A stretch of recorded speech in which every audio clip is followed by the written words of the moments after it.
नमस्कार। श्रीमद् वाल्मीकि रामायण अखंड पाठ में स्वागत करती हूँ आप सबका।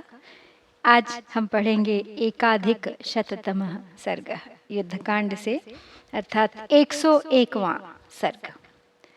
रावण ने लक्ष्मण पर शक्ति प्रयोग किया है और श्री राम दुखी हैं, विलाप कर रहे हैं, और फिर हनुमान जी की लाई हुई औषधि के द्वारा सुषेण करते हैं उनका उपचार। तो चलिए प्रारंभ करते हैं आज का पाठ। शक्त्या निपातितं दृष्ट्वा रावणेन बलीयसा लक्ष्मणं समरे शूरं शोणितौघपरिप्लुतं स दत्त्वा तुमुलं युद्धं रावणस्य दुरात्मनः विसृज्यन्नेव बाणौघान् सुषेणमिदम् अब्रवीत् एष रावणवीर्येण लक्ष्मणः पतितो भुवि सर्पवच्चेष्टते वीरो मम शोकमुदीरयन्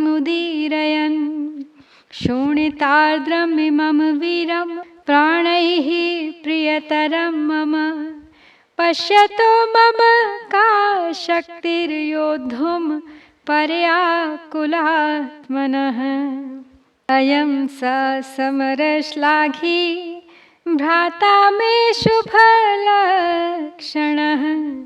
यदि पंचत्वमापन्नः प्राणैर्मे किं सुखेन वा। महाबली रावण ने शूरवीर लक्ष्मण को अपनी शक्ति से युद्ध में धराशायी कर दिया था। वे रक्त के प्रवाह से नहा उठे थे। यह देख भगवान श्री राम ने दुरात्मा रावण के साथ घोर युद्ध करके बाण समूहों की वर्षा करते हुए ही सुषेण से इस प्रकार कहा। ये वीर लक्ष्मण रावण के पराक्रम से घायल होकर पृथ्वी पर पड़े हैं और चोट खाए हुए सर्प की भांति छटपटा रहे हैं। इस अवस्था में इन्हें देखकर मेरा शोक बढ़ता जा रहा है। ये वीर सुमित्रा कुमार मुझे प्राणों से भी बढ़कर प्रिय हैं। इन्हें लहूलुहान देखकर मेरा मन व्याकुल हो रहा है। ऐसी दशा में मुझ में युद्ध करने की शक्ति भला क्या होगी। ये मेरे शुभ लक्षण भाई जो सदा युद्ध का हौसला रखते थे, यदि मर गए तो मुझे इन प्राणों के रखने और सुख भोगने से भला क्या प्रयोजन है।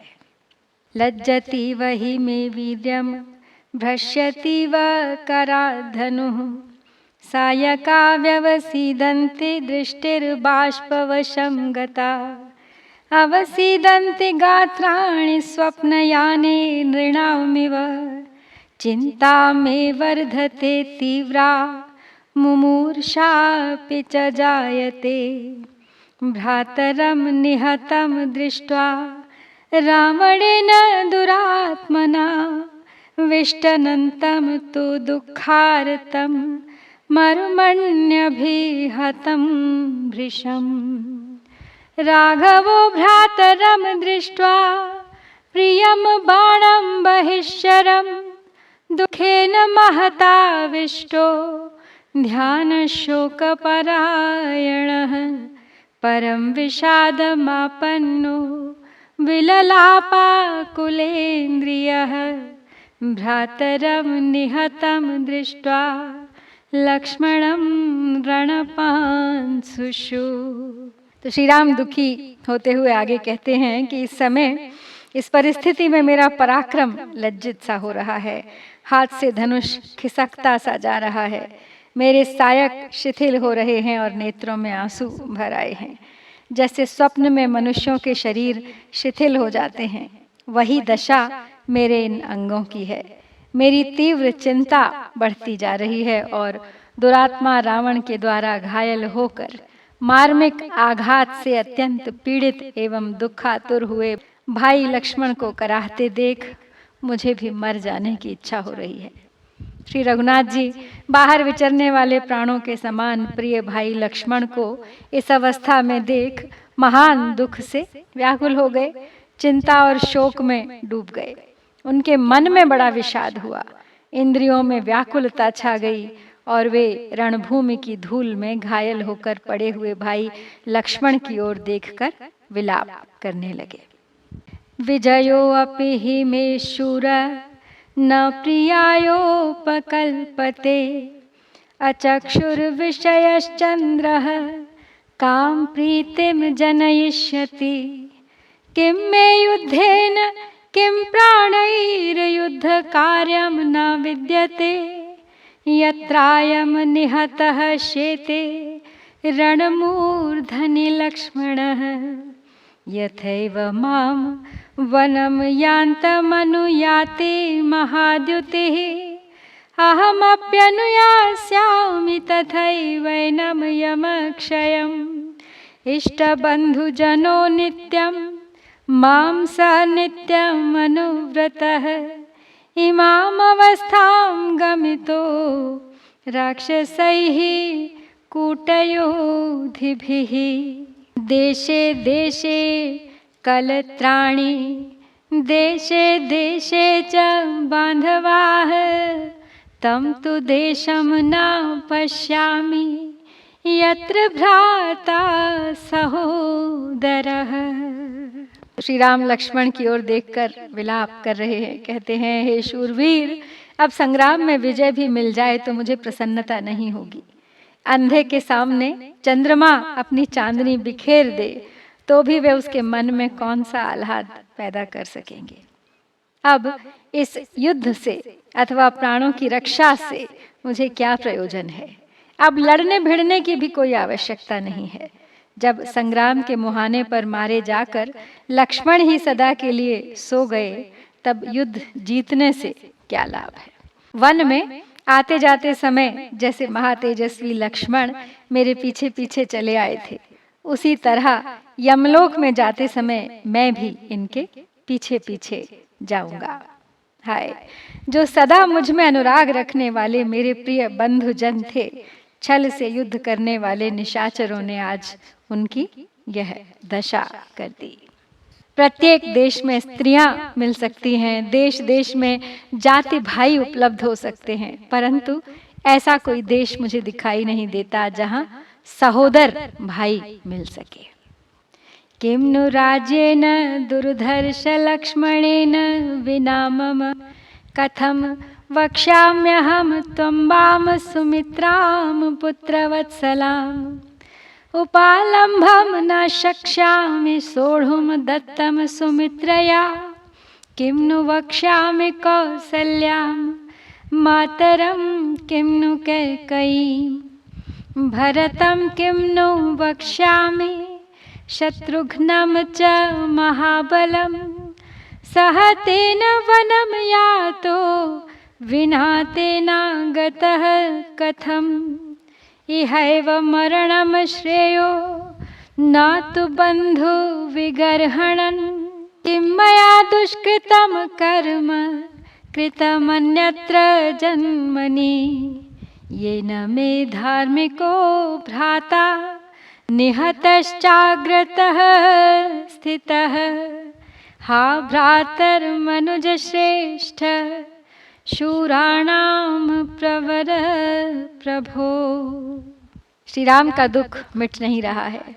कहते हैं कि दुर्धर्ष वीर लक्ष्मण के बिना मैं राज्य लेकर क्या करूंगा। पुत्र वत्सला माता सुमित्रा से किस तरह बात कर सकूंगा। माता सुमित्रा के दिए हुए उलाहने को कैसे सह सकूंगा। माता कौशल्या और कैकेयी को क्या जवाब दूंगा।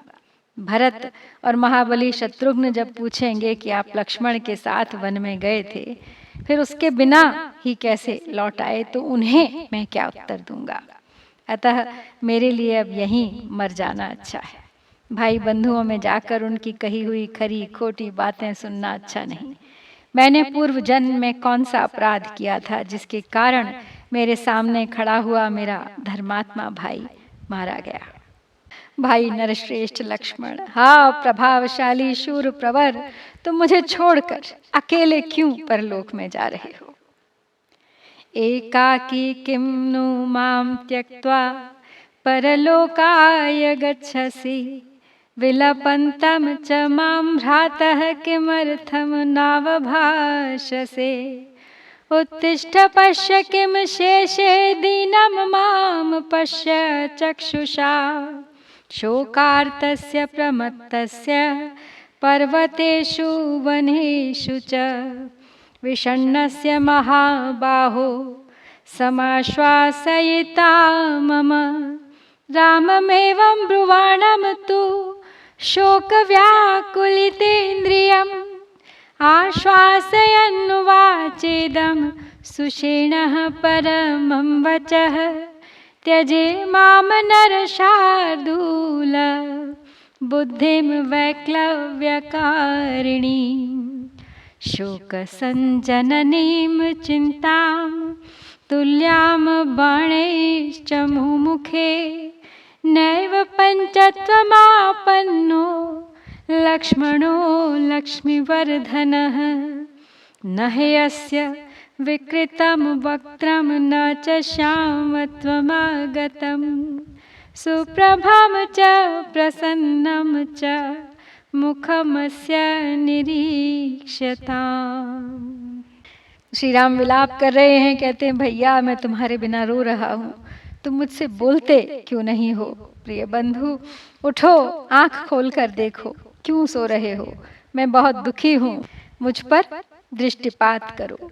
महाबाहो, पर्वतों और वनों में जब मैं शोक से पीड़ित हो प्रमत्त एवं विषादग्रस्त हो जाता था, तब तुम ही मुझे धैर्य बंधाते थे, फिर इस समय मुझे क्यों सांत्वना नहीं देते हो?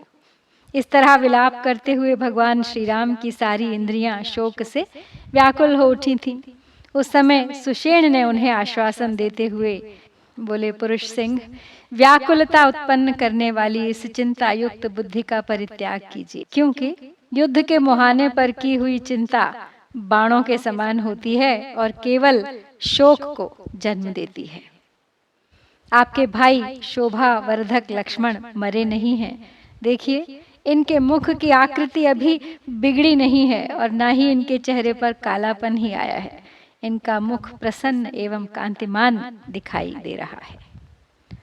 पद्मपत्र तलौ हस्तौ सुप्रसन्ने चलोचने नेदृशं दृश्यते रूपं गतासूनां विशाम्पते विषादं मा कृथा वीर सप्राणोऽयमरिन्दम आख्यातितु प्रसुप्तस्य स्रस्तगात्रस्य भूतले सोच्छ्वासं हृदयं वीरकम्पमानं मुहुर्मुहुः एवमुक्त्वा महाप्राज्ञः सुषेणो राघवं वचः समीपस्थम् उवाचेदं हनुमन्तं महाकपिं सौम्य शीघ्रमितो गत्वा पर्वतं हि महोदयं पूर्वं तु कथितो यो असौ वियाम्बवता तव दक्षिणे शिखरे जातां महौषधिमिहानय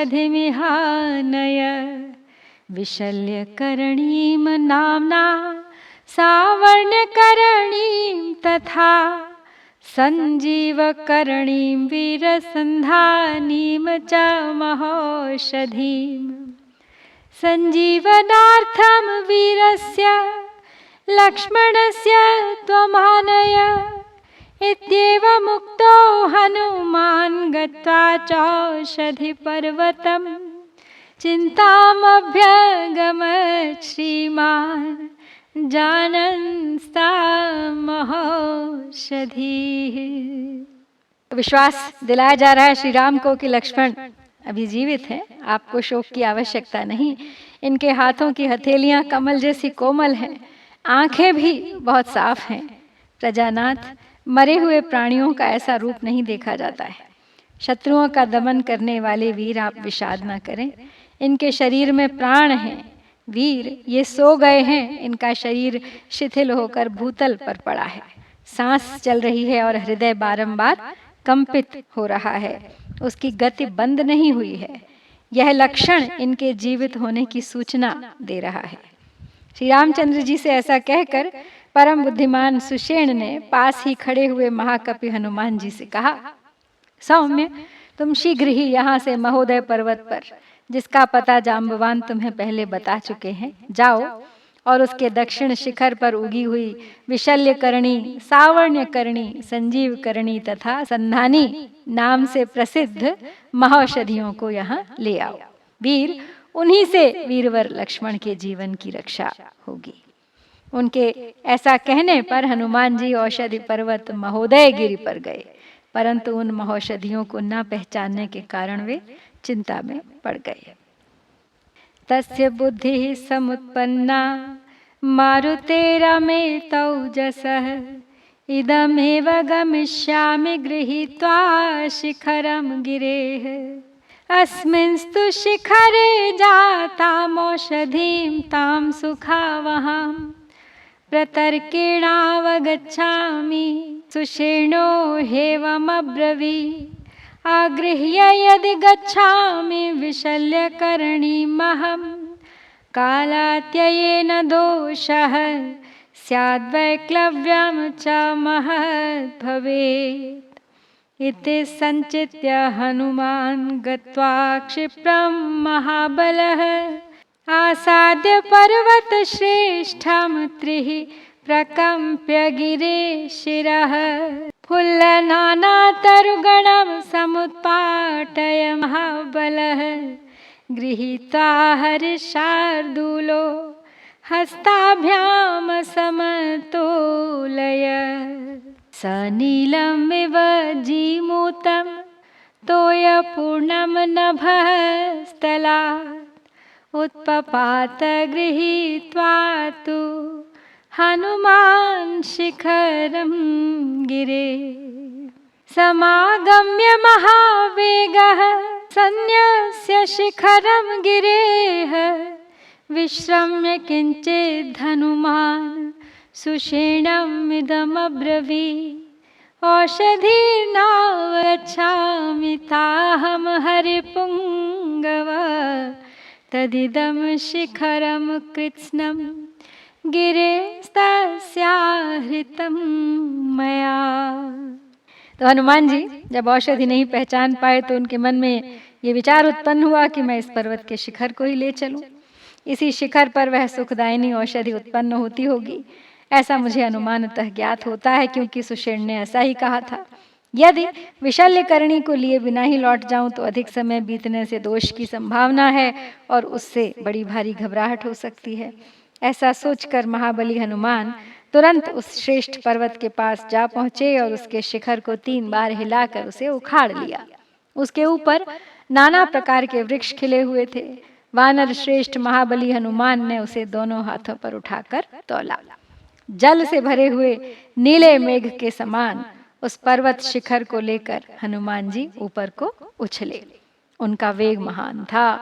उस शिखर को सुषेण के पास पहुंचाकर उन्होंने पृथ्वी पर रख दिया। थोड़ी देर विश्राम करके हनुमान जी ने सुषेण से इस प्रकार कहा, बोले, कपिश्रेष्ठ, मैं उन औषधियों को पहचानता नहीं हूं, इसलिए उस पर्वत का सारा शिखर ही लेता आया हूं। एवं कथयमानं तु प्रशस्य पवनात्मजं सुषेणो वानरश्रेष्ठो जग्राहोत्पाटय चौषधीः। विस्मितास्तु बभूवुस्ते सर्वे वानरपुङ्गवाः दृष्ट्वा तु हनुमत्कर्म सुरैरपि सुदुष्करम्। ततः संशोधयित्वा तामौषधीं वानरोत्तमः लक्ष्मणस्य ददौ नस्तः सुषेणः सुमहाद्युतिः। स शल्यः स समाघ्राय लक्ष्मणः परवीरः विशल्यो विरुजः शीघ्रमुदतिष्ठन् महीतला।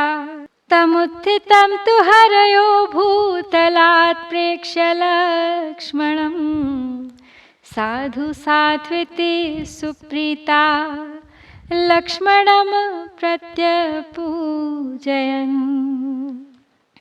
तब हनुमान ने सुषेण को बताया कि मैं तो पहचान नहीं पाया, इसलिए मैं पूरा पर्वत ही ले आया। तो ऐसा कहते हुए हनुमान जी की भूरी भूरी प्रशंसा करके वानर श्रेष्ठ सुषेण ने उन औषधियों को उखाड़ लिया। विशल्यकर्णी यानी शरीर में धसे हुए बाण आदि को निकालकर घाव भरने और पीड़ा दूर करने वाली औषधि। सावर्ण्य करणी यानी शरीर में पहले की सी रंगत लाने वाली। संजीव करणी मूर्छा को दूर कर चेतना प्रदान करने वाली तथा संधानी यानी टूटी हुई हड्डियों को जोड़ने वाली। इन चारों औषधियों को सुषेण ने पहचाना और अपना उपचार कार्य आरंभ किया। हनुमान जी का वह कर्म देवताओं के लिए भी अत्यंत दुष्कर था। उसे देखकर समस्त वानर यूथपति बड़े विस्मित हुए। महातेजस्वी कपिश्रेष्ठ सुषेण ने उस औषधि को कूट पीस कर लक्ष्मण की नाक में दे दिया। शत्रु का संहार करने वाले लक्ष्मण के सारे शरीर में बाण धसे हुए थे। उस अवस्था में उस औषधि को सूंघते ही उनके शरीर से बाण निकल गए और वे निरोग हो शीघ्र ही भूतल से उठकर खड़े हो गए। लक्ष्मण को भूतल से उठकर खड़ा हुआ देख वे वानर अत्यंत प्रसन्न हो साधु साधु कहकर उनकी भूरि भूरि प्रशंसा करने लगे।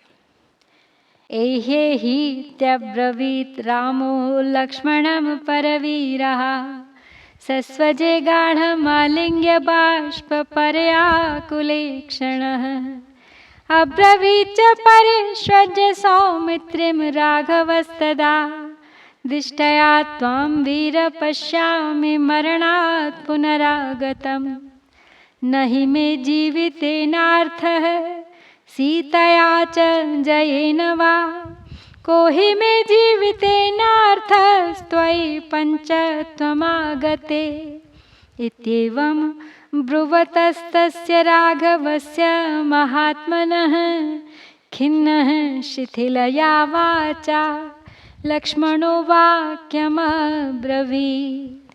तां प्रतिज्ञां प्रतिज्ञाय पुरा सत्यपराक्रम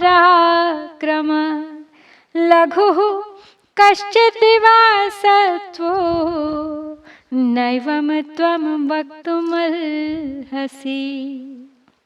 तो शत्रुवीरों का संहार करने वाले भगवान श्री राम ने लक्ष्मण से कहा, आओ आओ भ्राता। ऐसा कहकर उन्होंने उन्हें दोनों भुजाओं में भर लिया और गाढ़ आलिंगन करके हृदय से लगा लिया। उस समय उनके नेत्रों में आंसू छलक रहे थे। सुमित्रा कुमार को हृदय से लगाकर श्री रघुनाथ जी ने कहा, बड़े सौभाग्य की बात है कि मैं तुम्हें मृत्यु के मुख से पुनः लौटा हुआ देख रहा हूँ। तुम्हारे बिना मुझे जीवन की रक्षा से, सीता से अथवा विजय से भी कोई मतलब नहीं है। जब तुम ही नहीं रहोगे तो मैं इस जीवन को रखकर क्या करूँगा। महात्मा रघुनाथ जी के ऐसा कहने पर लक्ष्मण खिन्न हो शिथिल वाणी में धीरे धीरे बोले, आर्य आप सत्य पराक्रमी हैं। आपने पहले रावण का वध कर कर्ण को लंका का राज्य देने की प्रतिज्ञा की थी। वैसी प्रतिज्ञा करके आप किसी ओछे और निर्बल मनुष्य की भांति आपको ऐसी बात नहीं कहनी चाहिए।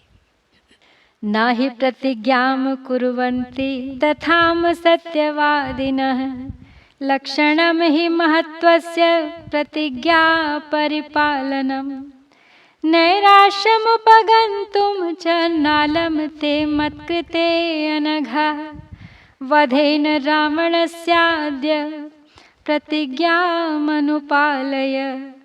न जीवन् यास्यते शत्रुस्तव बाणपथं गतः नरदतस्तीक्ष्णदंष्ट्रस्य सिंहस्येव महागजः अहं तु वधमिच्छामि शीघ्रमस्य दुरात्मनः यावदस्तं न यात्येष कृतकर्मा दिवाकरः यदि वधमिच्छसि रावणस्य संख्ये यदि च कृतां हि तवेच्छसि प्रतिज्ञां यदि तव राजसुताभिलाष आर्य कुरु च वचो मम शीघ्रमद्य वीर। तो लक्ष्मण राम को समझाते हुए कहते हैं कि सत्यवादी पुरुष झूठी प्रतिज्ञा नहीं करते हैं। प्रतिज्ञा का पालन ही बड़प्पन का लक्षण है। निष्पाप रघुवीर, मेरे लिए आपको इतना निराश नहीं होना चाहिए। आज रावण का वध करके आप अपनी प्रतिज्ञा पूरी कीजिए। आपके बाणों का लक्ष्य बनकर शत्रु जीवित नहीं लौट सकता। ठीक उसी तरह जैसे गरजते हुए तीखी दाढ़ वाले सिंह के सामने आकर महान गजराज जीवित नहीं रह सकता। ये सूर्यदेव अपने दिन भर का भ्रमण कार्य पूरा करके अस्ताचल को नहीं चले जाते, तब तक ही जितना शीघ्र संभव हो सके मैं उस दुरात्मा रावण का वध देखना चाहता हूँ। हे आर्य, हे वीरवर, यदि आप युद्ध में रावण का वध करना चाहते हैं, यदि आपके मन में अपनी प्रतिज्ञा पूरी करने की इच्छा है तथा आप राजकुमारी सीता को पाने की अभिलाषा रखते हैं, तो आज शीघ्र ही रावण को मारकर मेरी प्रार्थना सफल करें। लक्ष्मण को अच्छा नहीं लग रहा है श्री राम को निराश देखकर इस तरह की बातें करते हुए, और वो श्री राम को समझा रहे हैं और उन्हें फिर से तैयार कर रहे हैं कि वे युद्ध के लिए तत्पर हो जाएं और सूर्यास्त से पहले रावण का वध कर दें और सीता को छुड़ा लाएं। तो इस प्रकार श्री वाल्मीकि निर्मित आर्ष रामायण आदि काव्य के युद्ध कांड में हम 101वां सर्ग पूरा करते हैं। इत्यार्षे श्रीमद् रामायणे वाल्मीकिये आदि काव्ये युद्ध कांडे 1+शततमः सर्गः। ओम श्री सीता रामचंद्राभ्याम